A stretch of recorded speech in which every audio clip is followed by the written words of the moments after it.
Bonjour à tous, un lieu, une histoire vous accueille au cœur de la tour de Constance de la cité d'Aigues-Mortes, cette cité, lieu de départ des croisades au Moyen-Âge.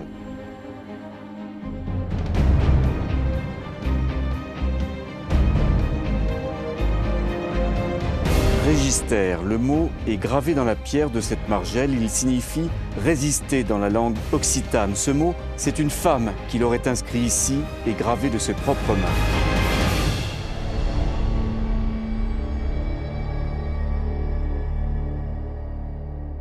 Alors cette femme que j'évoquais à l'instant s'appelait Marie Durand. Elle a été emprisonnée ici même, là où je me trouve, pendant 38 ans, de 1730 à 1768. Elle n'était pas la seule puisque d'autres femmes étaient également emprisonnées avec elle, toutes pour la même raison, pour ne pas renier leur foi protestante. Patrick Florençon, bonjour. Vous êtes historien ici dans cette tour de Constance. Est-ce qu'on peut dire que c'est Marie Durand véritablement qui a gravé cette inscription résistée sur cette margelle? L'affirmer est une bien grande chose. On a des présomptions très fortes pour penser que Marie Durand était en mesure de graver ce message à la postérité, dans la mesure où c'est une femme lettrée. C'est elle qui conduit toutes ces femmes à résister à la tentation de l'abjuration et qui, au fil des siècles, s'est présentée comme un véritable symbole de la résistance à l'intolérance royale. Alors, pour quelle raison Marie Durand était-elle emprisonnée ici même?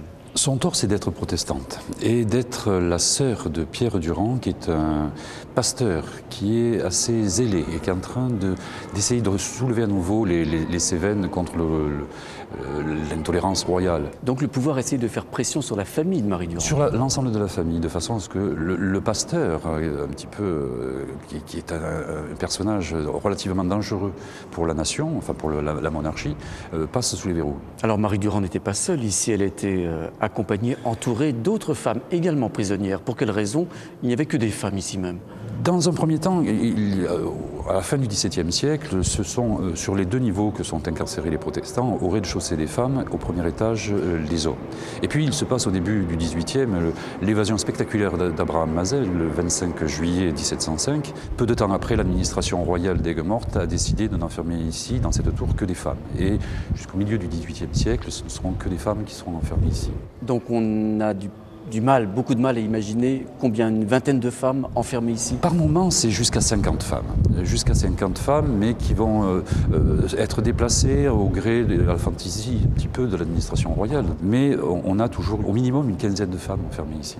Quel contact avaient ces femmes prisonnières, Marie Durand en particulier, avec l'extérieur? On est très surpris lorsqu'on connaît, par exemple, la correspondance de Marie Durand. Il y a de nombreuses lettres qui attestent de cette vie ici. En effet, Marie Durand se présente comme l'intermédiaire de ses compagnes d'infortune. C'est elle qui va, par exemple, se proposer à l'administration pour essayer d'améliorer la condition des autres femmes. Elle va, étant donné qu'elle est lettrée, qu'elle sait écrire, faire régulièrement la liste de ses compagnes d'infortune, de façon à pouvoir établir une certaine, démographie, entre guillemets, des habitantes de cette tour. Et au-delà encore, Marie Durand va s'adresser à tout ce qui est puissance étrangère susceptible d'influer au moins sur la politique royale, et si ce n'est influer sur cette politique, au moins donner quelques subsides pour que les conditions de vie de ces pauvres femmes soient améliorées. Alors nous sommes au troisième étage de cette tour de Constance. Au-dessus de nous, il y a une terrasse où de temps en temps, Marie Durand et les autres prisonnières avaient l'occasion d'aller, avec autorisation bien sûr, pour voir le paysage et respirer surtout un petit air de liberté. Je vous propose d'y aller tout de suite, de refaire ensemble leur chemin.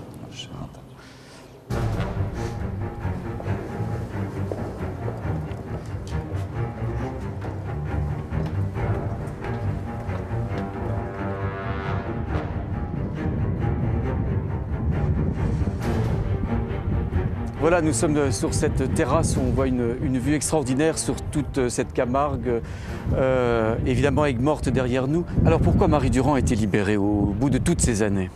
Bien, en 1768, un nouveau gouverneur de la province de Languedoc, qui s'appelle le prince de Beauvau, décide d'entreprendre la tournée de ses prisons et se retrouve à Aigues-Mortes où l'attend un spectacle assez effarant puisque reste enfermé dans des conditions de santé très critiques. 14 femmes, toutes très âgées, parfois aveugles, étant donné les conditions de vie dans lesquelles elles vivaient, parfois aussi un petit peu folles. Et le prince de Beauvau va s'attacher à la libération de ces femmes.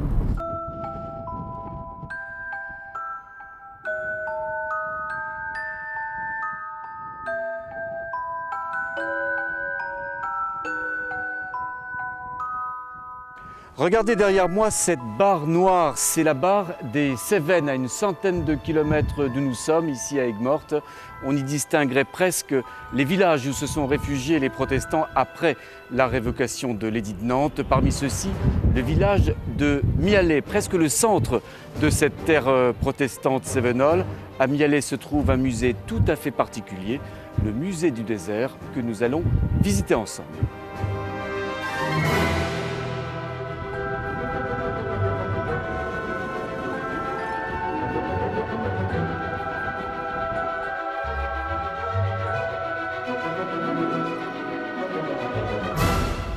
Le musée du désert, ici à Mialet, est situé dans une maison un peu particulière. Elle appartenait à Pierre Laporte. On l'appelait également Roland. Il était protestant, bien sûr, mais également l'un des plus fameux officiers, l'un des plus fameux chefs de cette armée camisarde qui luttait contre le pouvoir du roi et bien sûr en faveur de la tolérance religieuse. La guerre des Camisards, une guerre emblématique de cette résistance huguenote, une guerre féroce également, une guerre que nous raconte Marie Lebon.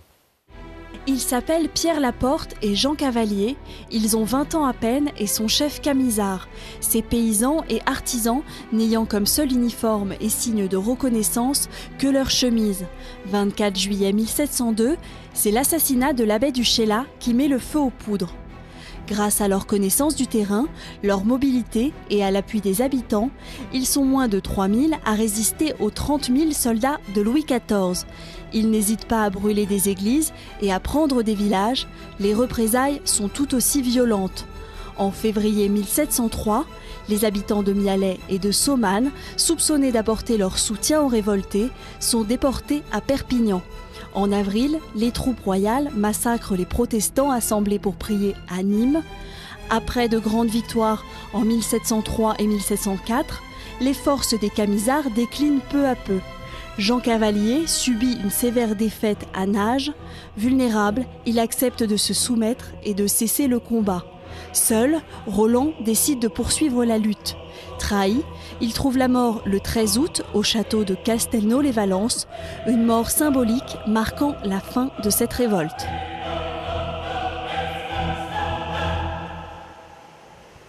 Juste à la sortie du village de Mialet, il y a ce pont, le pont des Camisards, un témoignage parmi d'autres de cette résistance huguenote, aujourd'hui concentré dans un lieu emblématique, le musée du désert.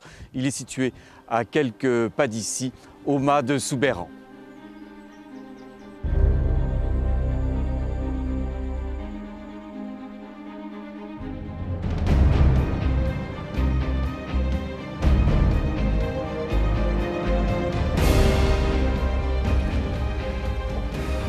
Bonjour Denis Carbonnier.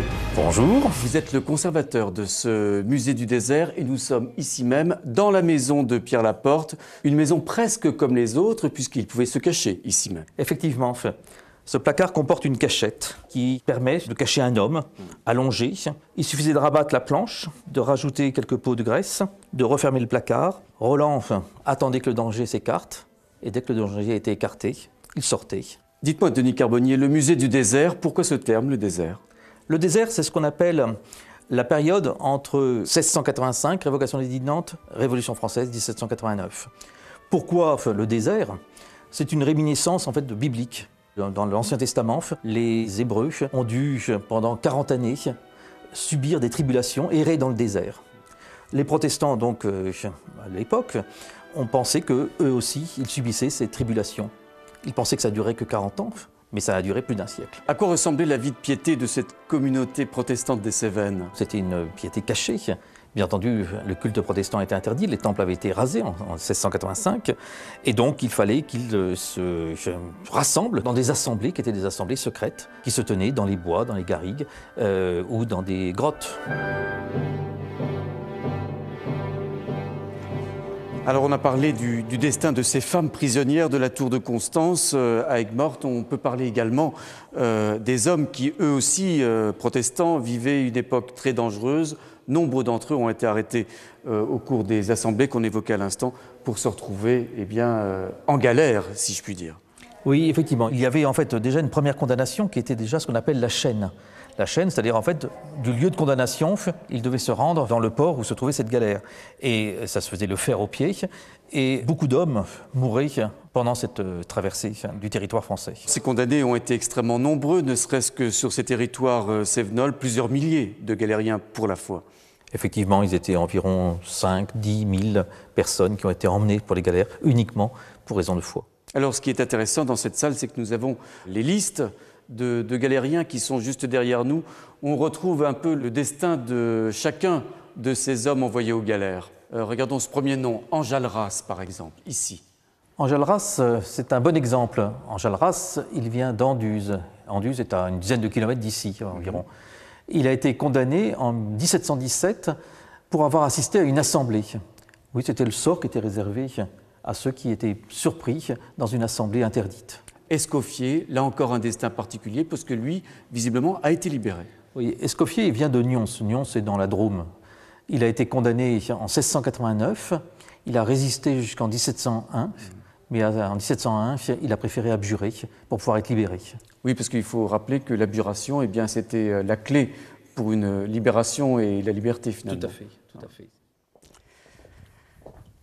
Denis Carbonnier, on l'a bien vu, ce musée du désert que vous dirigez est véritablement un endroit extrêmement symbolique pour cette communauté protestante. Pour les protestants, certainement, c'est un lieu chargé d'émotions, chargé d'histoire. Une page d'histoire qui mériterait d'être davantage connue parce que, effectivement, elle a des résonances dans l'actualité d'aujourd'hui. La liberté de conscience spécialement, est toujours d'actualité. Et c'est certainement ce que va nous confirmer dans quelques instants le maire du village de Mialet que je vais rencontrer tout de suite. Merci beaucoup, je vous laisse Denis Carbonnier.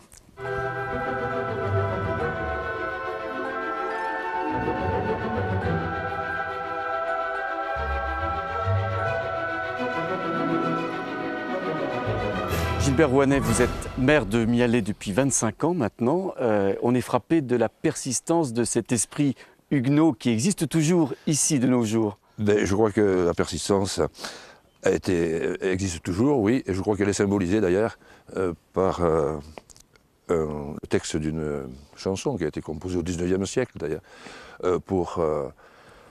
en la mémoire des Camisards, et qui s'appelle la Cévenole. C'est un petit peu l'hymne de cet esprit huguenot. Et de l'esprit huguenot et des Cévennes. Et d'ailleurs, on peut mentionner que Camisard, ça rime presque avec maquisard. Oui. C'est peut-être un hasard.